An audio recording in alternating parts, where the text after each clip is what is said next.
Hello and welcome to Pandora's Box. This is Kaleah. And today we're going to talk about the pain of narcissistic abuse.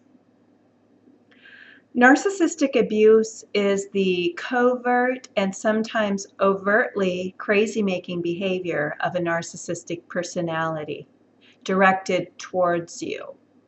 It can include minimizing, undermining, downplaying, one-upping, devaluing, lying, gaslighting, flirtations, cheating, and having no empathy for your experience, to name a few. The most painful cases I've seen have been in the case of intimate relationships with a narcissist. And these are the relationships where you give your heart and soul. You share a bed, a home, maybe even a business. You might have children together. You dream together and make plans for your future together. Most people who get involved with a narcissist believe that they're getting involved in a normal relationship that has normal ups and downs. None of us really expect perfection, and so it can be easy to dismiss the red flags and strange occurrences. We tend to believe what we are told rather than what we feel. In fact, what we feel often goes on the back burner. In our society, we never really learn to trust what we feel. We're more likely to trust what we see and what we're told. And sometimes we don't even trust what we see, especially in a case of gaslighting, where we're told we don't really see what we see. We're led to mistrust ourselves, to doubt ourselves, and our own ability to properly assess a situation. In the movie Gaslight, it's an old movie, a con man married a woman with the intent of making her believe she was going crazy and would have to be put in an asylum so he could take from her her home and money. But he showed up as a kind, caring, sensitive, and loving man, and this is what the wife believed to be true. He did things like move objects in the house and mess with the gaslight. And when she would question these things, he would suggest it was her mind playing tricks on her. And perhaps it was slipping away altogether. And the more she felt she was losing her mind, the more she clung to her husband for her sanity and to make sense of what was going on. She was clinging to the very thing that was destroying her. When we get involved with a narcissist, a similar thing happens. We begin to deny our own reality and align with the reality of the narcissist. After all, the narcissist is so sure of himself and continues to enforce the idea that you are the problem. When we deny our own sense of reality in favor of the interpretation of reality given by the narcissist, we slip into denial and live a good part of the relationship in denial. The thing about denial is when you're in it, you don't really realize you're in it. We go into denial when the truth is too painful to face or when we simply don't want to face the truth. We may learn to deny what we see, hear, and even experience. Narcissists are really good at supporting the denial because they will often deny that a particular event ever occurred. I've worked with many people who have told me the narcissist in their life did something that really hurt them, and when they brought it up at a later date, they were told, "I never did that." The narcissist delivers denial in such a confident package, the one who's being gaslighted begins to doubt herself. They might say, "Did this really happen, or am I just making it up?" We can go months, years, even decades with this kind of behavior, and the longer we stay in that relationship, the deeper we must go into denial in order to remain there. Denial is actually a requirement to stay in a narcissistic relationship. Most people who are in such a relationship get a gut feeling that something isn't right, but they deny their gut feeling as well. They also blame themselves and say to themselves, maybe I'm just overly sensitive. Maybe I'm being insecure or jealous. Maybe I'm just lacking confidence in myself. One of the things that move us into denial and keep us there is a need and a desire to believe the fantasy. Initially, a narcissist might come on very strong with love bombing, or the way in which you meet the narcissist or come together may have a romantic story attached. Some people don't even like the narcissist in the beginning, but because of the persistence of the narcissist or some other circumstances, the narcissist grows on them. There's often a belief that the narcissist must really love you to put forth such an effort to secure you. Whatever your story is, it usually plays a role in your falling into denial. You want and need to believe the story, therefore you deny reality. Example, I need to believe you love me, so I'll ignore and deny all the unloving behavior that you are showing me.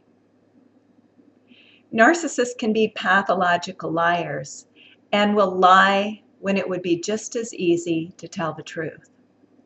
Lying is how they manipulate their reality. A narcissist will get you to believe what he or she wants you to believe by lying. Lying is second nature and so easy to do for a narcissist.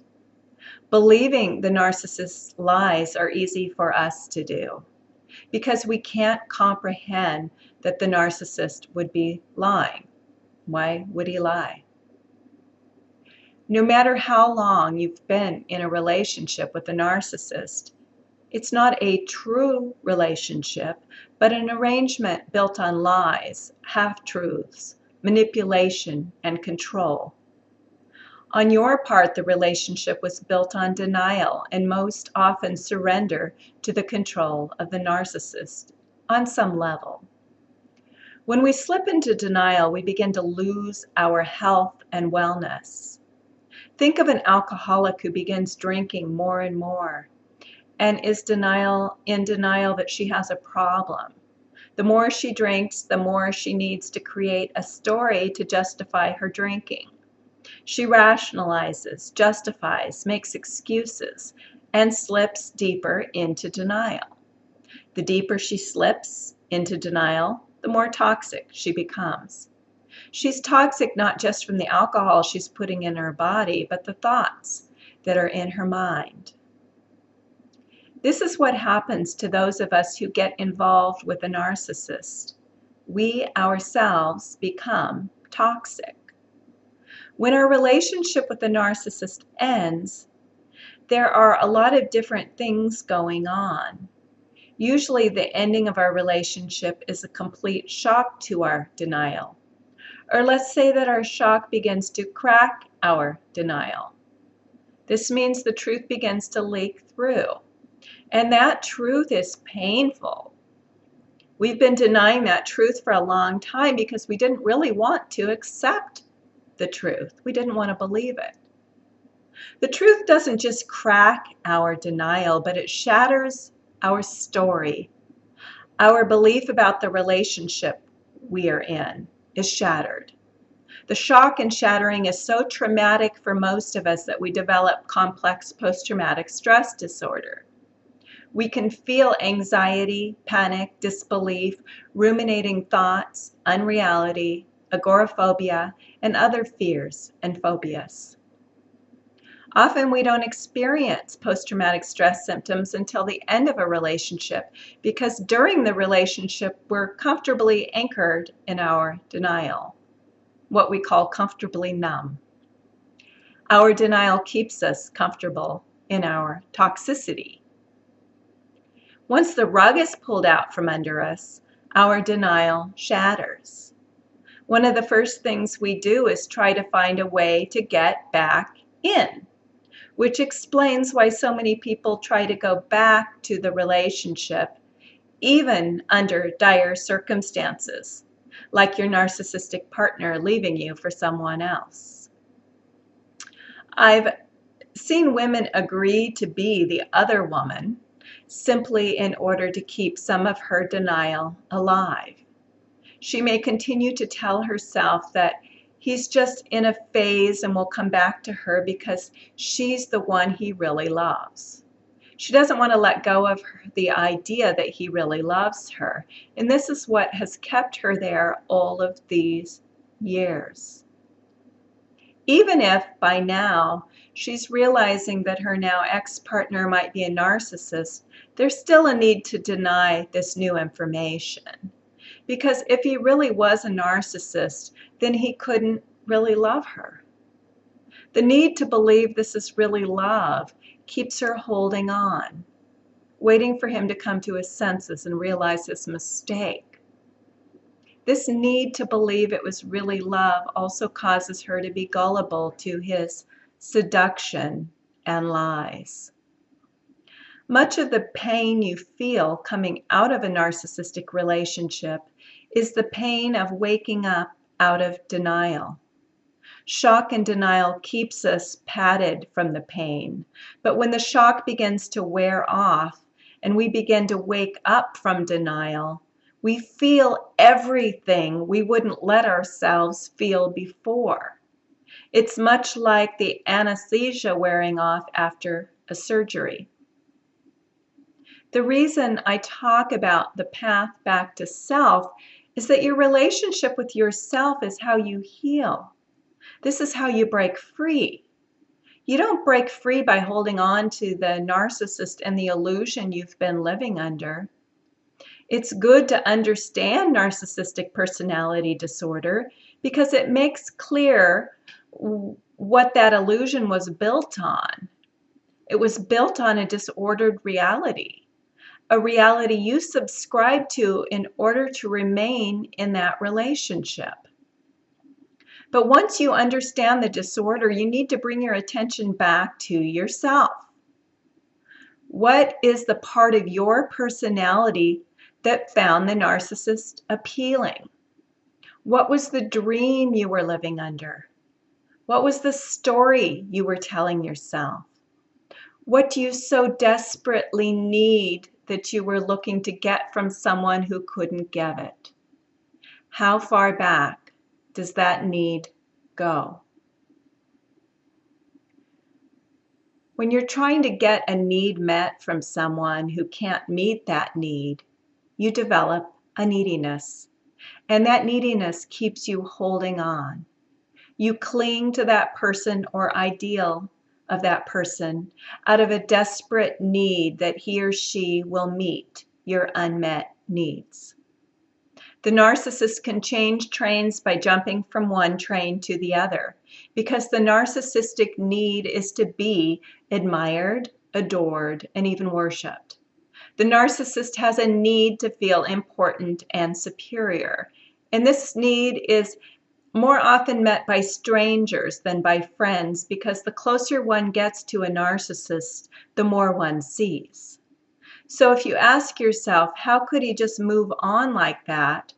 Understand that as long as his needs are being met, he can sustain himself.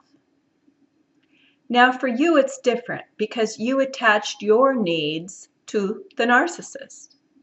So where the narcissist needs adoration, attention, admiration, and to feel important, you need to feel loved, cared for, tended to, validated, and made to feel special by the narcissist, the person least capable of offering you what you need.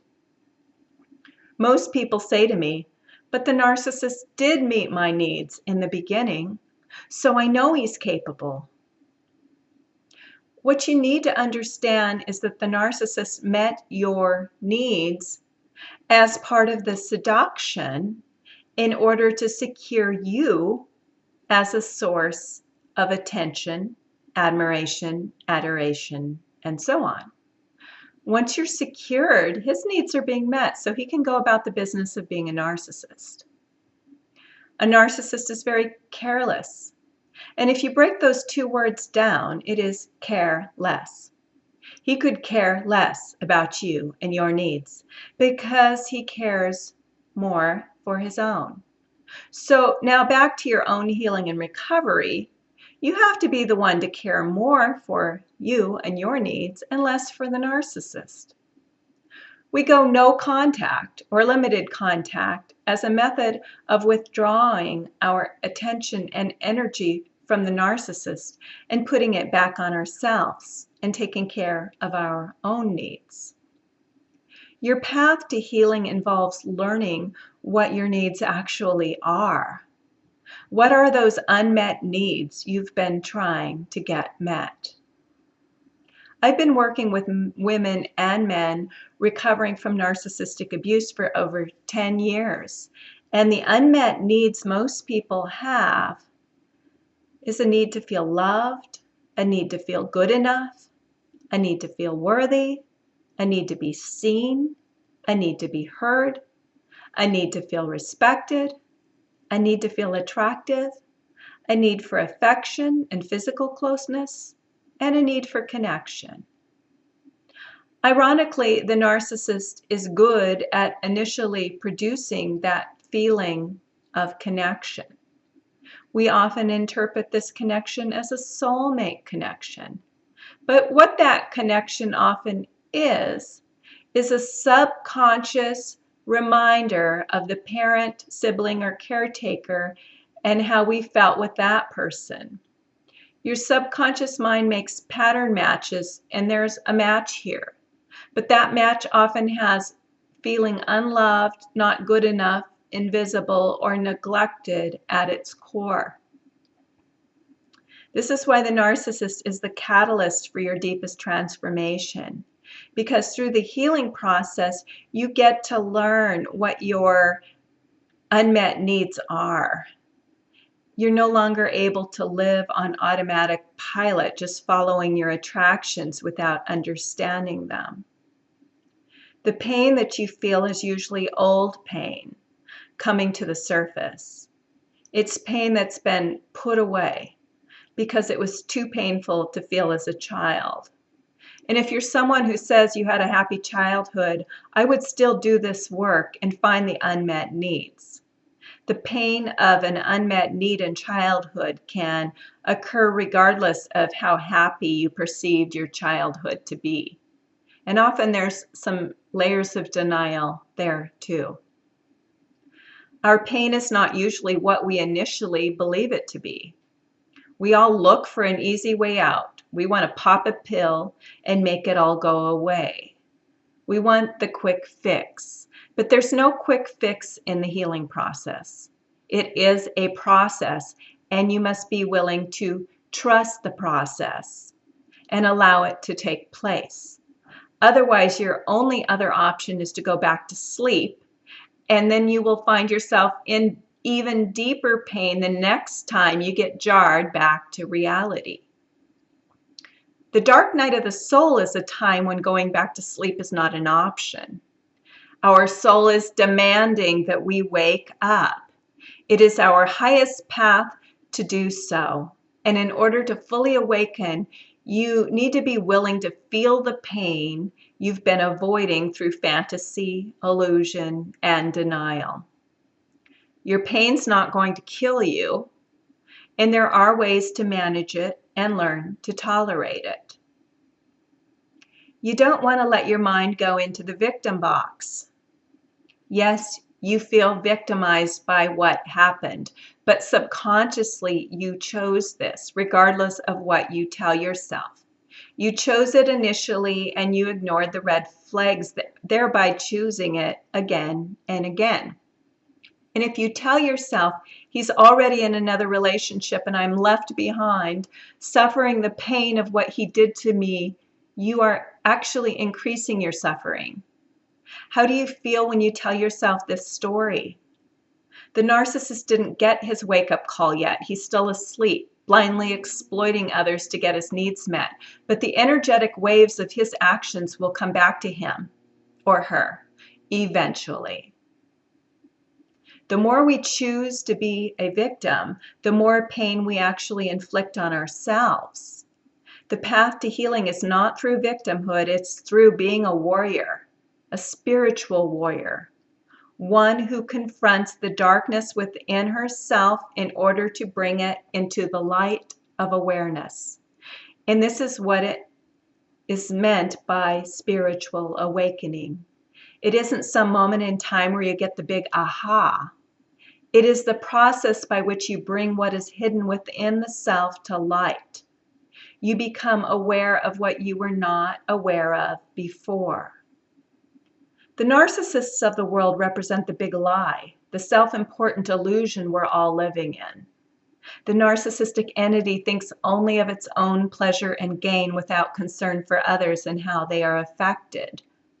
Our leaders rule by such a paradigm. Our society places its importance on money, power, and achievement, as well as desires of the flesh. Narcissism is like a virus on the back of humanity, and a lot of people are catching it. Most of us were raised in the culture of narcissism. We're being called to awaken from this distorted dream by being given this challenge of facing our pain and becoming aware of ourselves. It is a spiritual challenge, not religious, mind you, spiritual, meaning of the spirit. We need to face our pain with strength, even when it feels we've become depleted. Our strength can be found within us. Our attention needs to be turned within. Our pain needs to be felt and thereby released. And self-love is always the way. Thank you for listening and have a great day.